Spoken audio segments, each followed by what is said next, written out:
Session title, Maximizing Our Collective Impact. Welcome. Hi, my name is Jennifer Haight. I'm with the Children's Bureau. I'm new to the Children's Bureau. I come there from Chapin Hall, where I spent a great deal of my career learning about how to develop and use evidence to support decision-making for those systems that work with children and families. At the Children's Bureau, my primary responsibility is to conduct the Child and Family Services reviews, which is the key way the federal government monitors child welfare programs to see what child welfare administrations are doing, how well they're doing it, whether they have what they need to get their jobs done, and whether all of that effort results in continually improved outcomes for children, families, and their communities. And hello, my name is Dakota Roundtree Swain. I am a young adult consultant with the Capacity Building Center for States. I first and foremost am a youth who aged out of the foster care system in Massachusetts with little permanency or a support network to support me. But then I started as a CASA supervisor at my local CASA program, working within the courts and really understanding what it's like for families to go through this system other than just my own experience. I now am currently a PhD student in social policy at Brandeis University, and I study specifically foster care reform and policy. Now we have a wonderful video to show you, so I think we can cue that up. What does effectiveness in child welfare mean to you? So to me, effectiveness means being able to work in a model and a system that you know is backed by research, by science, by data and design, but is implemented with family in the forefront and with families working together to make sure that children are in safe, stable, and loving homes as quickly as possible. And so an example of a time that I was able to be effective in my line of work is placing a sibling group of 6 in an adoptive home. Those children were separated in 4 different foster homes prior to that in another state. So just the opportunity to provide them a permanent family where the children could be together and live permanently and have, just a great life. Well, effectiveness to me means that whatever it is that you're doing, that you receive a result, whether it's positive or negative, and that you act on that result. It doesn't mean doing things the way we've always done them. I think being an effective system means creating an environment where people can consistently get those outcomes and get better at getting those outcomes over time. Really ensuring that you are asking the right questions, that you're bringing the right voices, and that we have a shared definition of what it means to move forward towards change. And so I think looking back at what has to mostly do with knowing oneself, why we're here, what's our focus, is our children, our families, and to be able to collaborate with others around us. The long-term goal in child welfare is to ensure that all children, youth, and families have permanent, safe homes in their community. From our first contact with children and families, ensuring that each time we do communicate with the family, we're being effective in our communication and in our service delivery, and ultimately that each touch point we have with the family, we're creating an effective, positive outcome. So effectiveness to me would be creating a system, no matter what your role is, within that system, that you would be willing to let serve your own family, that you wouldn't have concerns about the quality of services or the outcomes that they would have. When we look at effectiveness, I think we need to look at the investments that we're making in the youth. And when we're having these interactions with youth as professionals, as caseworkers, we need to really look at each and every one as an individual and look at how we can help them, not just as a case plan, but also as someone who's entering the future. So don't be afraid to be the innovator. Don't be afraid to be the person who speaks up and says that something isn't happening the way that it should, or it's happening the way that it always has been, and it should be happening differently based on what we know now from the literature, from the data, from the information and best practices that we're aware of. Dakota Roundtree Swain, Capacity Building Center for States. So tell me what your main takeaways were for today. Jennifer Haight, Children's Bureau. Well, so we spent a lot of time today presenting to a very diverse audience of stakeholders in the system from a very diverse audience or from a very diverse group of folks who represent a lot of different parts of the child welfare system, which we believe constitutes a group of people who can work together and independently to make decisions that will improve outcomes for children, families, and communities. One of the things that we heard a lot about over the course of these sessions was that each person as an individual has an opportunity to be effective in the way they execute their job.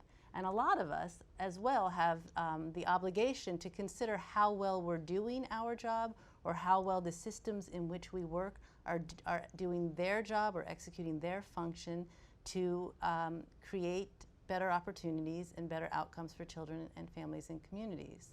So one of the main takeaways from me is that, first of all, no matter where you are in the system, whether you're a caseworker making a decision for a single family, or whether you're a Fed trying to understand whether a state's child welfare system is functioning to produce the best possible outcomes, at whatever space you occupy in the system, we all have an obligation to first try and do as good a job as we can and understand that we can always be better, and two, rely on evidence to help us guide where we want to intervene, where we can let the system act as it's acting, and where we need to do something different.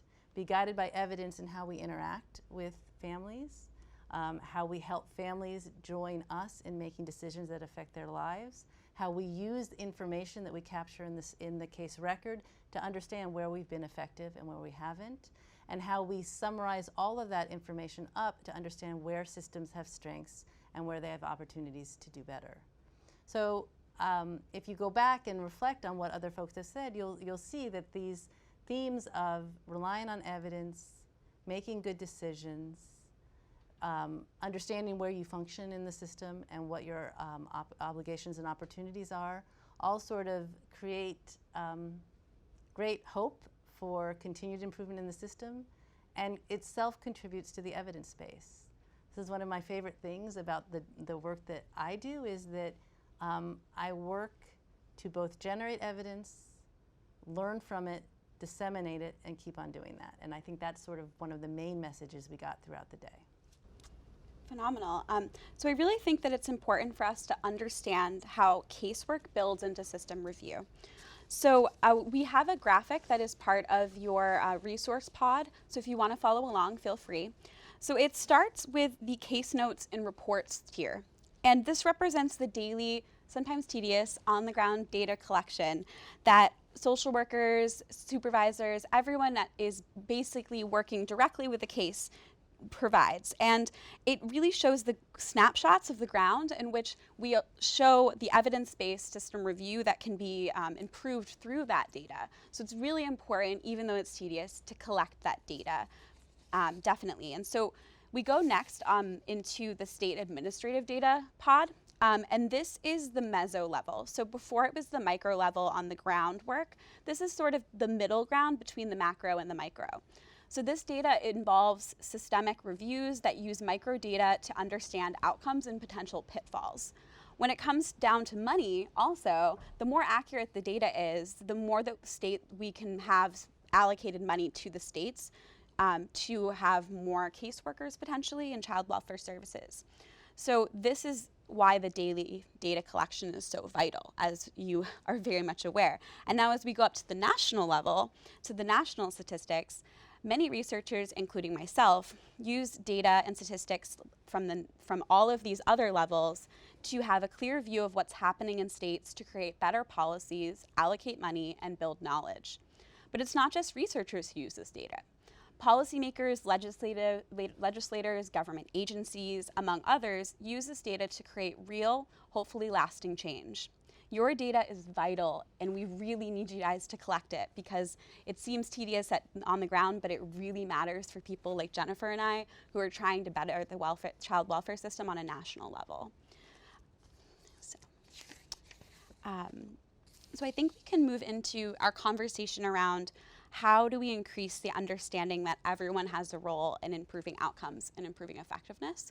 So I think you want to start talking about that, Jennifer, and then we can move into my stuff as well. So. Sure. I mean, I think one of the things that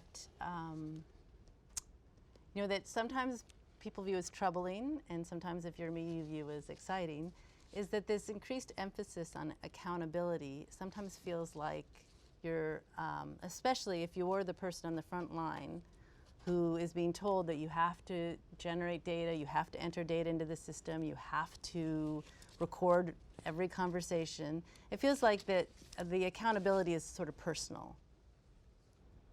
And I think that we live in a culture where we can sort of transform that feeling of sort of being observed for purposes of compliance to an opportunity to be exposed to the information that was not always available at the case level. When you are expected to use evidence to drive your decision making, then you have to have access to it.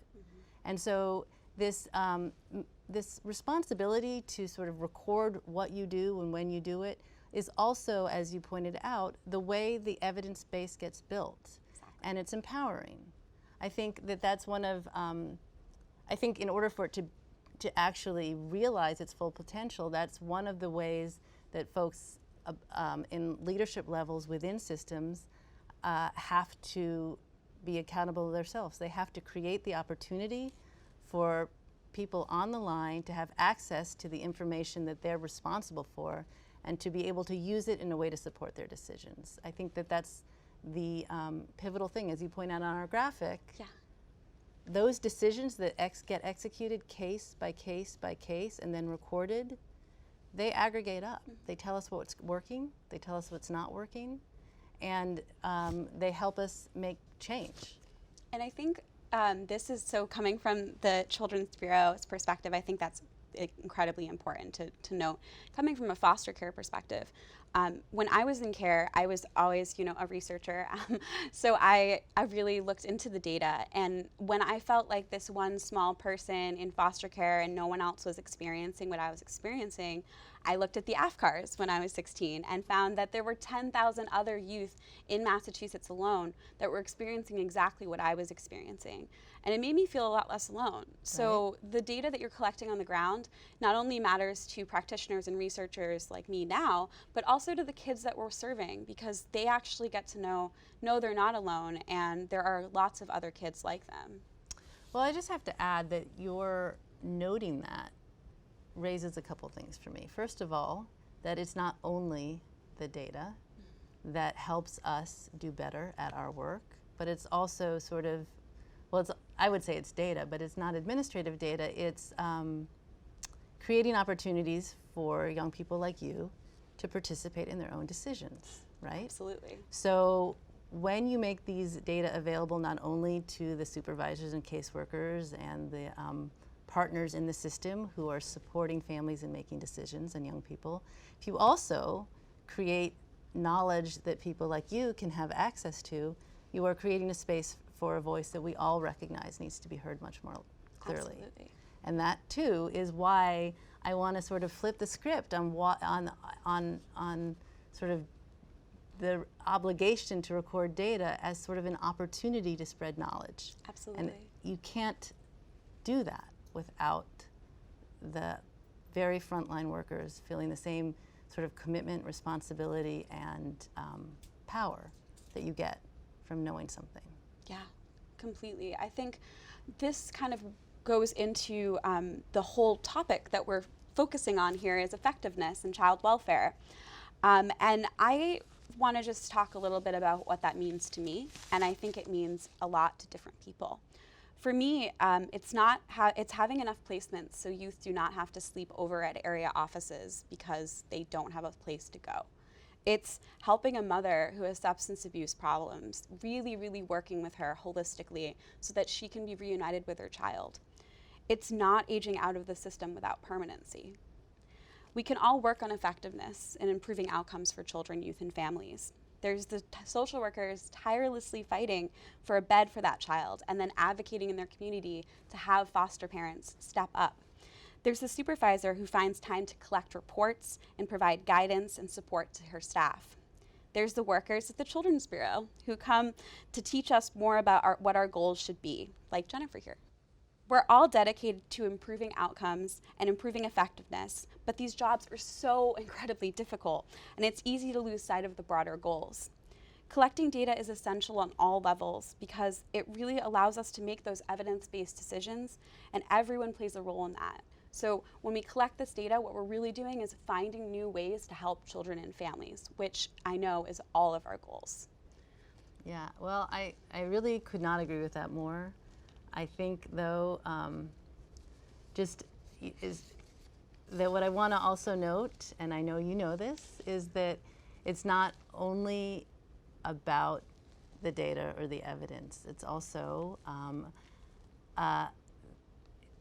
the decisions that you make and that I'm advising that people make based on knowledge, on data, they get transacted in relationships. So that's the other sort of admonition I'd want to make, or at least, or maybe it's more like a stipulation that we're not saying data and evidence at the expense of sort of interactions. That's a really good point. We're saying that you want to transact your relationships because they're so important. The decisions that you're making should not only be grounded in evidence, and that's sort of what we've been focusing on here, but they should be communicated with kindness, with humanity, with respect. And I guess, to me, the way that you do that is that you create this expectation that making decisions based on evidence is a behavior, just like anything else. Just the way that you work with other people, the way you relate to to the children and families with whom you work, with your supervisor, with the people who work with me.